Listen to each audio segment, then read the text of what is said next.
Support comes from the Missouri Forest Products Association. Missouri produces wood pallets, railroad ties, white oak barrels, hardwood floors, and more. Details on the variety of products made in the state are at choosewood.com. This is St. Louis on the Air from St. Louis Public Radio. I'm Elaine Cha. Wherever you are at this very moment, take a look around. How much of what you see is made of natural materials and how much of it is not? As it turns out, that one word, plastics, did indeed have a great future. A future so good, it's bad, and it's now all over the planet, causing serious environmental harm and bringing along other detriments. To mitigate that damage and offer alternatives to plastic everywhere, a team of researchers at Washington University is working to develop a new variety of materials, ones that are environmentally sustainable and inspired by nature too. Marcus Foston and Fuzhong Zhong, associate professor and professor respectively in the Department of Energy, Environmental and Chemical Engineering at Washington University in St. Louis, joined me in June to talk about the research team's study on how to combat plastic waste, starting with what plastic pollution looks like in our daily lives. Something like 30% of plastic packaging escapes common collection systems. So even when we're really trying to recycle and be environmentally friendly, our typical waste processing leaks these plastics into our environment, and we find them in our soils, we find them in the water, and often turn into these really small nanoparticles that can get into like everything. Mm-hmm. And on that note of recycling, how much of this plastic is produced by us humans, and then how much of it actually gets recycled? Yes, so often there's not a real big economic incentive for recycling. After you recycle a plastic material a few times, there's this kind of thermal processing, heating that has to happen. Usually there's degradation in the properties of that material due to the heating and the contamination. Mm-hmm. And so often, even in some of the streams that we dedicate towards recycling, those streams actually get sold to people that then put them into, let's say, landfills. Mm-hmm. Now, you mentioned the costs involved, and plastic waste has natural environmental harms, but there are serious economic problems that come along with that too. So a lot of money and value is lost. How does that happen? Can you expand on that a little more? Yes. So we're producing plastics from petroleum, and that process of generating the monomers that go, or the building blocks that go into those plastics, is actually a quite valuable. Produces something that's quite valuable, and so as this material leaks into the environment, we see losses just to the loss of that. On those materials, something on the order of about $80 to $120 million a year annually can be associated with the loss of these plastics into the environment. Mm-hmm. So when you say leak, it's not like a dripping, it's like stuff falling off trucks? What does leak constitute? Well, in theory, we would want to be able to say, if we're able to put plastics and have them go into a landfill and we actually bury that, in theory, it should be captured fairly well in that landfill, and we wouldn't be having a lot of the environmental issues that we're talking about. And so between us, putting that plastic in the trash can and then it eventually making it to the landfill, there's places where that material in some way falls out of that intended delivery. Mm-hmm. Now, plastic waste is all around us, and it's talked about so much as a global issue that sometimes I think maybe it feels far away or abstract even. Now, on the local level, how is plastic waste affecting St. Louis and nearby communities? Right. I mean, we think about the ocean a lot, and there's a lot of stats that suggest that there's going to be more plastic in the ocean than fish by the year 2030 or so. Mm-hmm. Not 2020, it's 2030. And so, but then if we think about locally, there's a lot of environments that are aquatic based.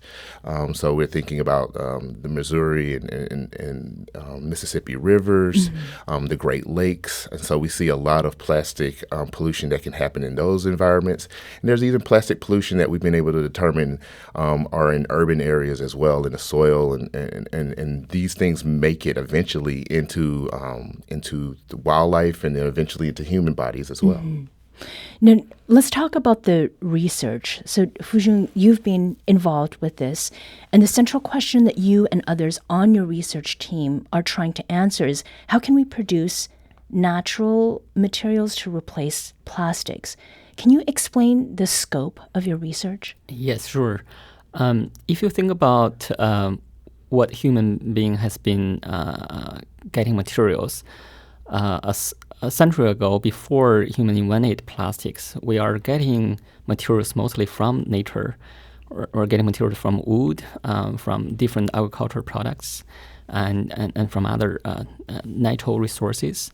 Many of those materials are degradable, so that once we use them, they do not produce harm to the environment. Mm-hmm.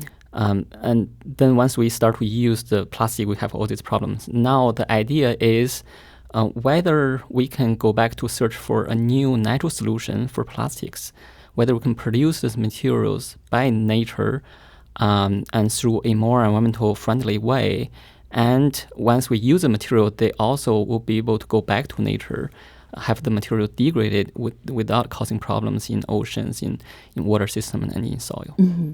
Now, a lot of the materials that you are working on producing, they take cues directly from the natural world, as you've been talking about, and organisms in particular.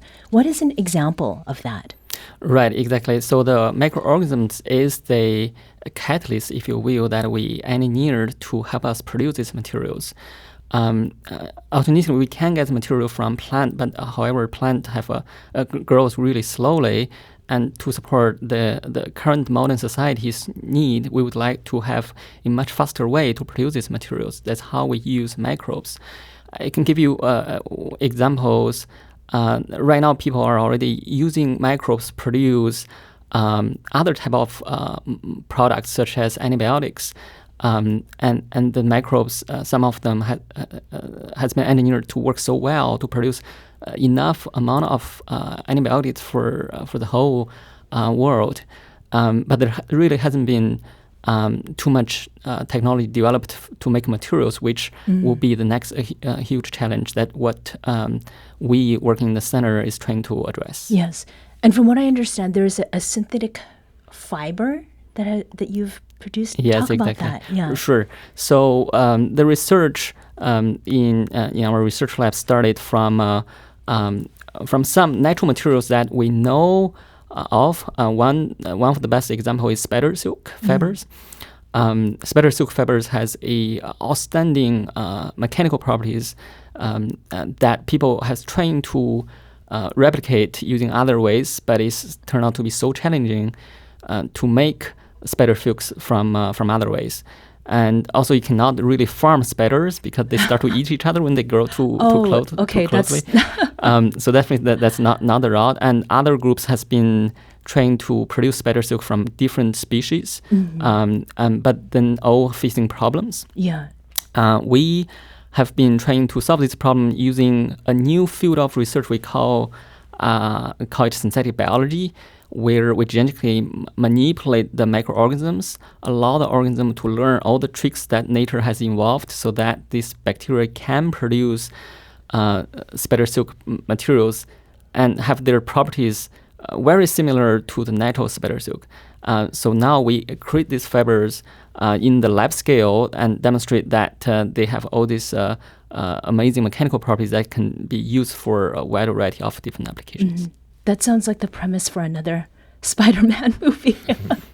Now, insofar as the research team and application goes, Fuzhang, you and Marcus have been collaborating on research for several years now, but thanks to a $3.6 million National Science Foundation grant, which you have just received, it was in May, some things have changed. So your WashU team now has partnerships with other universities like Northwestern University, as well as with people with expertise in machine learning. Fuzhang, how do you foresee this variety of partners affecting the work that you've already started? Right. So working in a highly collaborative environment is really helpful for us. My group has usually been focused on developing synthetic biology technologies to trying to solve the scientific problem. But of course, there's many other things we need to consider. There's a social impact.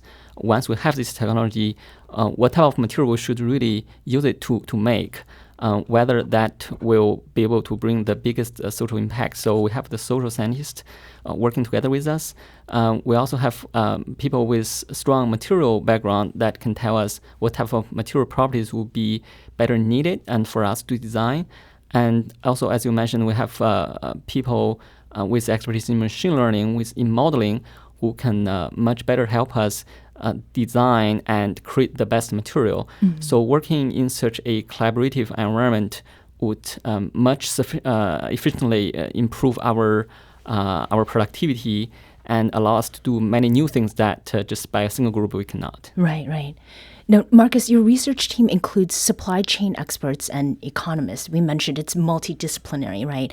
And one of your long-term goals is to get manufacturers and consumers to adopt these new non-plastic alternatives.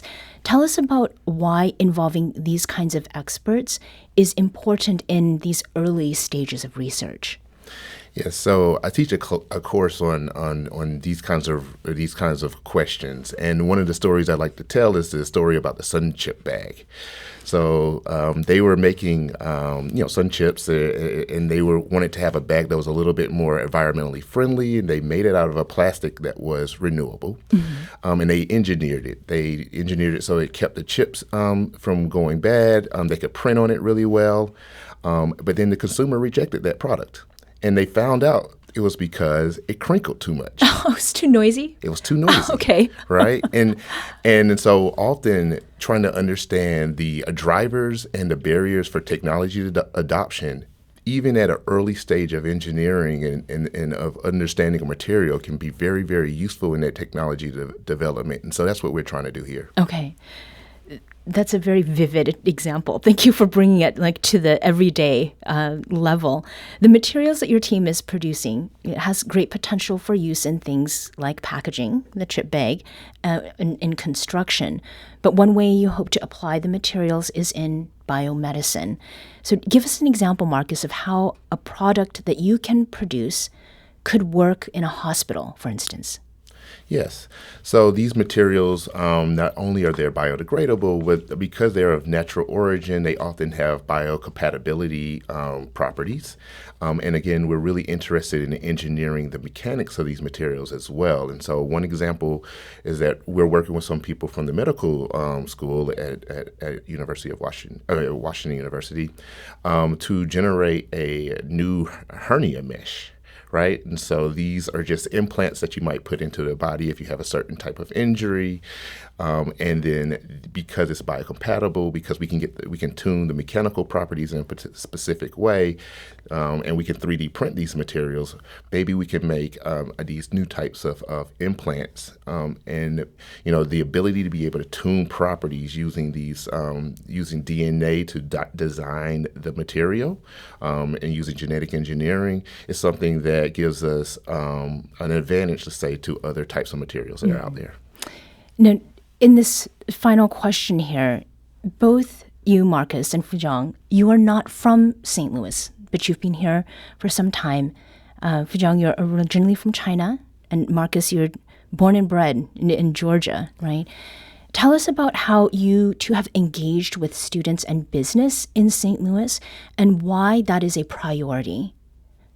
Yes. So one of our major missions is education. And that's part of the reason why I do the job.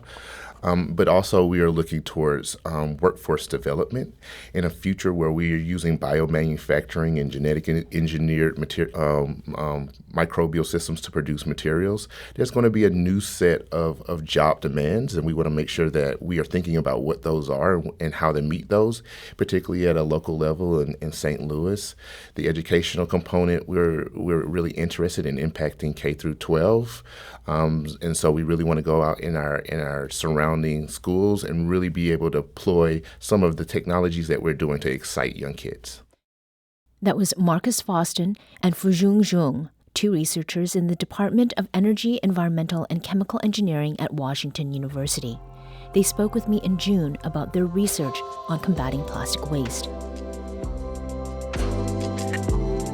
Today's segment was produced by Aula Kuzitz. Audio engineering and podcast design by Aaron Dorr. Our executive producer is Alex Hoyer. St. Louis on the Air is a production of St. Louis Public Radio. Understanding starts here. St. Louis on the Air proudly supports local artists by using music from Life Creative Group. Do you find yourself regularly listening to episodes of St. Louis on the Air? Suggest us to a friend you think might enjoy our conversations, and leave us a review and rating on Apple Podcasts on the App Store. It's the simplest way to help people discover our show. Thank you. St. Louis Public Radio is a member-supported service of the University of Missouri St. Louis.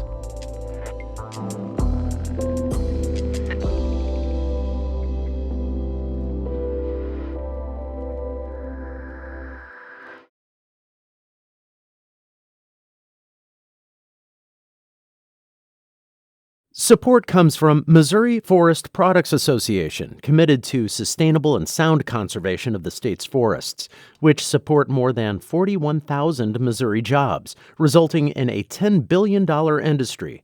ChooseWood.com.